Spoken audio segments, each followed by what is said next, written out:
So what I hear you saying, and correct me if I'm wrong, is that you were naive in trusting President Bush? No, that's not what you hear me say. Good try, Wolf. Good try.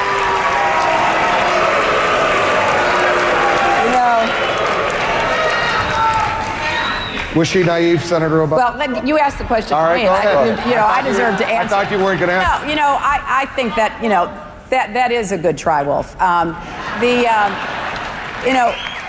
The point is that I certainly respect Senator Obama making his speech in 2002 against the war. And then when he came to the Senate, we've had the same policy because we were both confronting the same reality of trying to deal with the consequences of George Bush's action.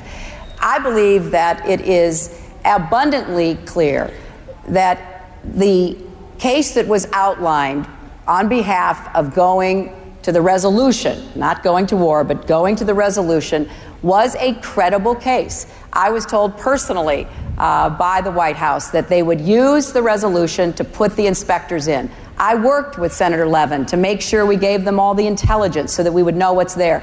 Some people now think that this was a very clear, open and shut case.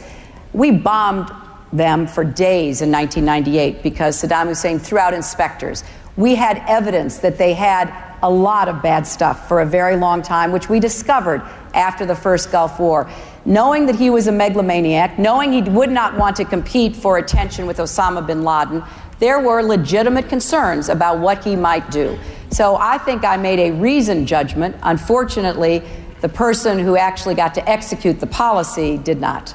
Senator? I don't want to belabor this because I know we're running out of time, and I'm sure you guys want to move on to some other stuff. But I do have to just say this.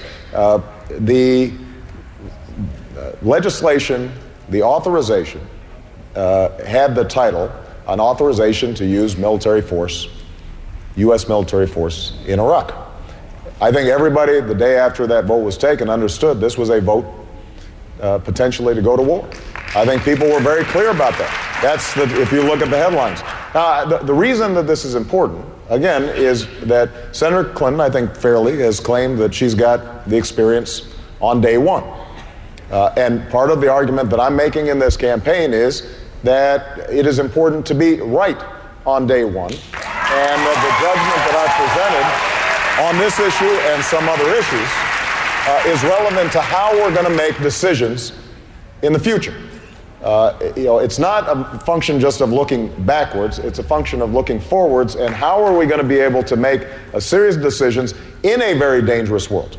I mean, the terrorist threat is real, and precisely because it's real, and we've got finite resources, we don't have the capacity to just send our troops in anywhere we decide without good intelligence, without a clear rationale. That's the kind of leadership that I think we need from the next president of the United States. That's what I intend to provide. All right.